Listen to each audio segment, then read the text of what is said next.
നമസ്കാരം, എൻ്റെ എല്ലാ പ്രിയപ്പെട്ട പ്രേക്ഷകർക്കും അഫ്സൽ കിച്ചണിലേക്ക് സ്വാഗതം.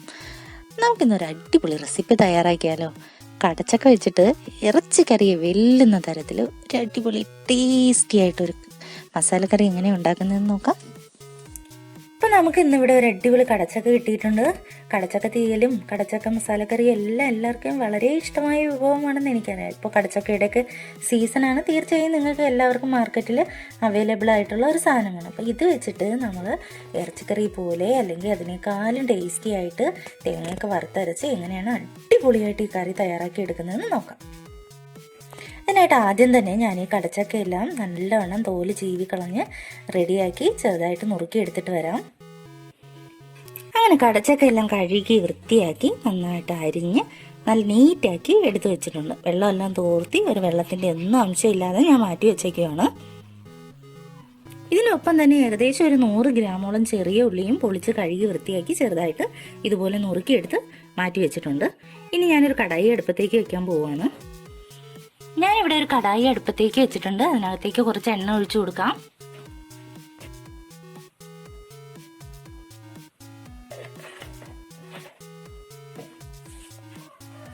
ഏകദേശം ഒരു 2 സ്പൂണോളം എണ്ണ ഒഴിച്ച് എണ്ണ ഒന്ന് ചൂടായി വരുമ്പോഴേക്കും നമുക്ക് കുറച്ച് കടുകിടാം.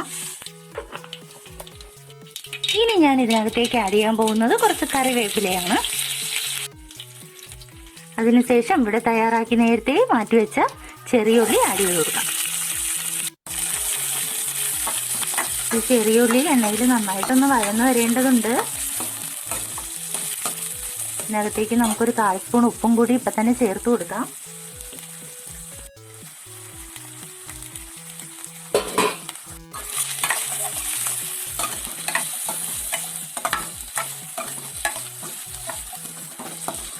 ഈ കടച്ചക്ക ഇങ്ങനെ തന്നെ ഈ കൂട്ടുകളോടുകൂടി കറി വെച്ചാൽ വേറെ ഒരു കറിയും വേണ്ട. നമുക്ക് ചോറിൻ്റെയോ ചപ്പാത്തിയുടെയോ അപ്പത്തിൻ്റെയൊക്കെ ഒപ്പം കഴിക്കാൻ വളരെ ടേസ്റ്റിയായ ഒരു കറിക്കൂട്ടാണ്. തീർച്ചയായും ഇതുപോലെ തന്നെ നിങ്ങൾ ട്രൈ ചെയ്ത് നോക്കുക.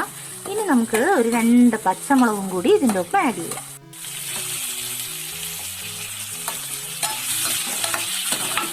നന്നായിട്ടൊന്ന് വഴട്ടിയെടുക്കാം. ഒത്തിരി അങ്ങ് വഴന്നൊന്നും പോകേണ്ട ആവശ്യമില്ല.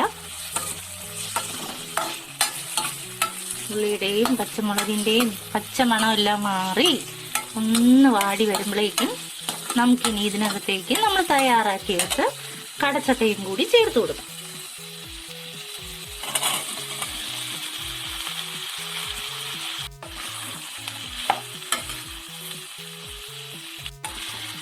കടച്ചക്കയും ഉള്ളിയും കൂടി നന്നായിട്ടൊന്ന് എണ്ണയിലൊന്ന് വാടി വരുന്നത് വരെ ഒന്ന് ഇളക്കാം. തീർച്ചയായും നിങ്ങൾക്ക് ഈ റെസിപ്പി ഇഷ്ടമാകും. നിങ്ങൾ ചാനൽ ആദ്യമായിട്ടാണ് കാണുന്നതെങ്കിൽ ഒന്ന് സപ്പോർട്ട് ചെയ്തേക്കാം, സബ്സ്ക്രൈബ് ചെയ്യുക. അപ്പം തന്നെ ആ ചെറിയ ബെൽ ബട്ടൺ അമർത്തി ഓൾ എനേബിൾ ചെയ്യാൻ ആരും മറന്നു പോകരുത്. നിങ്ങൾക്ക് വീഡിയോ ഇഷ്ടമായാൽ നിങ്ങൾക്ക് ഇഷ്ടമുള്ളവർക്കായിട്ട് നിങ്ങൾ ഷെയർ ചെയ്യുക. കൂടെ തന്നെ നല്ല നല്ല കമൻസിലൂടെ കാര്യങ്ങളൊക്കെ പറയുക. അപ്പം ഇത് നന്നായിട്ടൊന്ന് വാടി വരട്ടെ. ഈ കടച്ചക്ക പല പല നാട്ടിലും പല പേരുകളിലാണ് അറിയപ്പെടുന്നത്. പിന്നെ നമ്മളിവിടെ കടച്ചക്കയെന്നും ചീമച്ചക്കയെന്നും അങ്ങനെയൊക്കെ ഓരോ പേരിൽ അറിയപ്പെടുന്നുണ്ട്. ഇറച്ചിച്ചക്ക അങ്ങനെയൊക്കെ പറയുന്നുണ്ട് കേട്ടോ. ഏകദേശം ഇവിടെ നമ്മുടെ കടച്ചക്ക വാടി വന്നിട്ടുണ്ട്. ഇനി ഇതിനകത്തേക്ക് ഞാനൊരു 1/2 കപ്പ് വെള്ളം കൂടി ചേർത്ത് കൊടുക്കുകയാണ്. ഇതൊന്ന് വെന്ത് കിട്ടാൻ ആവശ്യമായ വെള്ളമാണ് ഞാൻ ഉപയോഗിച്ചിരിക്കുന്നത്. എന്നിട്ട് ഇത് നന്നായിട്ടൊന്ന് മൂടി വെച്ച് ഒരു 10 മിനിറ്റ് മീഡിയം ഫ്ലെയിമിൽ വേവിച്ചെടുക്കാം.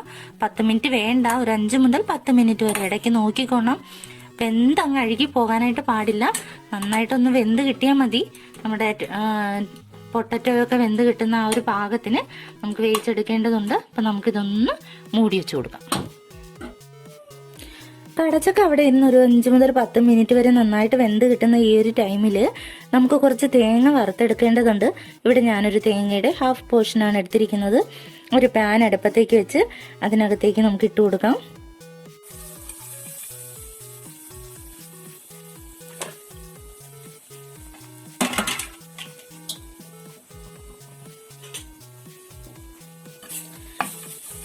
തേങ്ങ വറുക്കുമ്പോൾ ശ്രദ്ധിക്കുക, ഒരു മീഡിയം ഫ്ലെയിമിൽ വേണം നമ്മൾ വറുത്തെടുക്കാനായിട്ട്.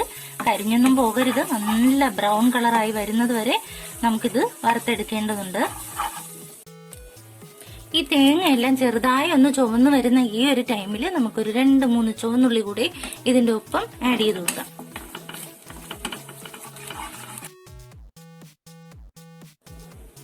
ഇനി ഇതിന്റെ ഒപ്പം ഞാൻ ചേർക്കാൻ പോകുന്നത് ഒരു ചെറിയ കഷ്ണം വാളംപുളിയാണ്. ഒരു നെല്ലിക്ക വലിപ്പമൊന്നുമില്ല, ഒരു കൊച്ചു കഷ്ണം വാളംപുളിയും കൂടി ഇതിന്റെ ഒപ്പം ചേർത്ത് കൊടുക്കാം. ചെറിയൊരു പുളിപ്പ് കിട്ടാനായിട്ടാണ്.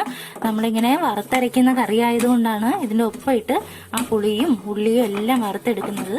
ഇനി ഇത് നന്നായിട്ടൊന്ന് മൂത്ത് വരട്ടെ. നമ്മുടെ പുളിയും ഉള്ളിയും തേങ്ങയും എല്ലാം ഈ ഒരു പാകത്തിനൊക്കെ എത്തുന്ന ഈ ഒരു ടൈമിൽ നമുക്ക് കുറച്ച് കറിവേപ്പിലയും കൂടി ഇതിന്റെ ഒപ്പം ചേർത്ത് കൊടുക്കാം. ഈ കറിവേപ്പിലയും പുളിയും ഉള്ളിയും തേങ്ങയും എല്ലാം വറുത്തരയ്ക്കുമ്പോൾ നല്ല ഒരു സ്വാദും മണവും വരും. അതുകൊണ്ടാണ് നമ്മൾ കറിവേപ്പില ഇച്ചിരി ഇതിന്റെ ഒപ്പം വറുക്കാനും കൂടി ചേർത്ത് കൊടുക്കുന്നത്. അപ്പൊ നമ്മുടെ തേങ്ങയിലെ ഏകദേശം ഇവിടെ മൂത്ത് വന്നിട്ടുണ്ട്. ഈ ഒരു പാകത്തിനൊക്കെ ആകുന്ന ടൈമിൽ നമുക്ക് 1-2 പൊടി ഐറ്റം കൂടി ഇതിന്റെ ഒപ്പം ചേർത്ത് കൊടുക്കാം. ഒരു ഇച്ചിരി മഞ്ഞൾപ്പൊടി ആഡ് ചെയ്യാം. 1 സ്പൂൺ മുളക് പൊടി ചേർത്ത് കൊടുക്കാം. 1-1.5 സ്പൂണോളം മല്ലിപ്പൊടി ചേർക്കാം.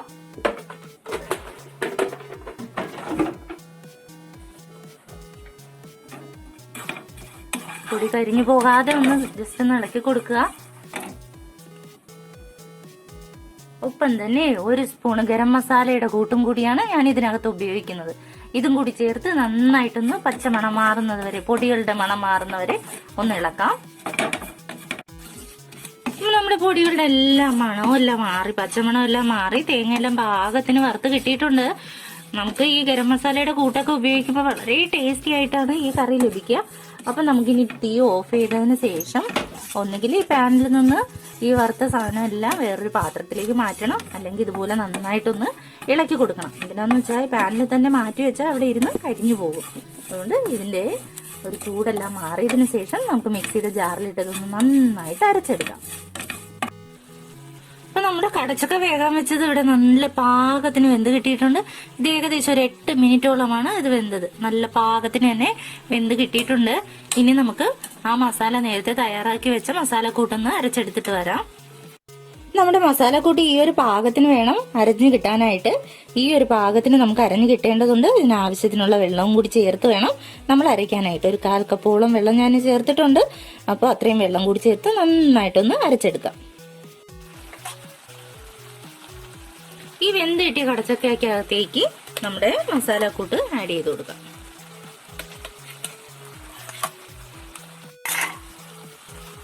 മസാലക്കൂട്ടെല്ലാം അതിനകത്ത് ആഡ് ചെയ്തതിന് ശേഷം മിക്സിയുടെ ജാറിലേക്ക് തന്നെ, ആ അരച്ച മിക്സിയുടെ ജാറിലേക്ക് ഒരു 1/4 കപ്പും കൂടി വെള്ളം ഒഴിച്ച് നന്നായിട്ട് അതിനകത്തേക്ക് ഒഴിച്ചു കൊടുക്കാം.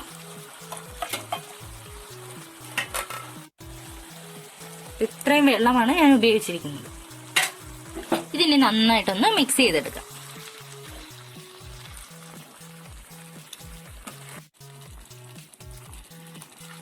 നല്ല ഇറച്ചിക്കറി പെരട്ടിയെടുത്തതുപോലെ നമ്മുടെ കടച്ചക്ക പെരട്ടി ഇവിടെ തയ്യാറായിട്ടുണ്ട്. നല്ല വറുത്തരച്ച കടച്ചക്ക കറി കണ്ടോ, വളരെ നല്ല മണമെല്ലാം വരുന്നുണ്ട്.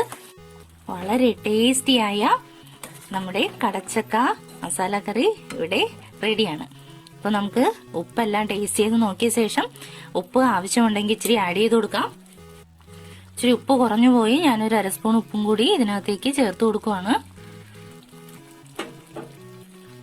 നന്നായിട്ട് ഇളക്കി കൊടുക്കാം. ഈ മസാല എല്ലാം നമ്മുടെ കടച്ചക്കയിലൊന്നും പിടിക്കുന്നിടം വരെ ഒരു 2 മിനിറ്റ് നമുക്ക് വെയിറ്റ് ചെയ്താൽ മാത്രം മതി. കാണുമ്പോൾ തന്നെ കൊതിയാകുന്ന നമ്മുടെ കറി ഇവിടെ റെഡിയാണ്. ഇനി ഫൈനലായിട്ട് നമുക്ക് ഒരു സൂത്രം കൂടി ഇതിനകത്ത് പ്രയോഗിക്കേണ്ടതുണ്ട്.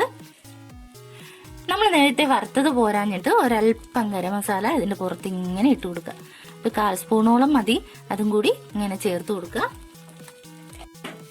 അതിനുശേഷം ഇത് നന്നായിട്ടൊന്ന് മിക്സ് ചെയ്ത് 1 മിനിറ്റ് ഒന്ന് മൂടി വെച്ച് കഴിഞ്ഞാൽ നമ്മുടെ കടച്ചക്ക തീയല്, കടച്ചക്ക വറുത്ത കറി ഒക്കെ ഇവിടെ റെഡിയാണ്. എല്ലാവരും തീർച്ചയായും ട്രൈ ചെയ്ത് നോക്കുക. നിങ്ങൾക്ക് തീർച്ചയായും ഇഷ്ടപ്പെടും. നിങ്ങൾ കറക്റ്റായിട്ട് ചെയ്ത് ഇതുപോലെ തന്നെ കിട്ടും. ഒരല്പം പോലും വ്യത്യാസം വരത്തില്ല. കാരണം ഇത് വളരെ എളുപ്പത്തിൽ, നമുക്ക് ആ തേങ്ങ വറുത്തരയ്ക്കുന്ന ഒരു പാട് മാത്രമേ ഉള്ളൂ. വളരെ എളുപ്പത്തിൽ ചെയ്തെടുക്കാൻ പറ്റും.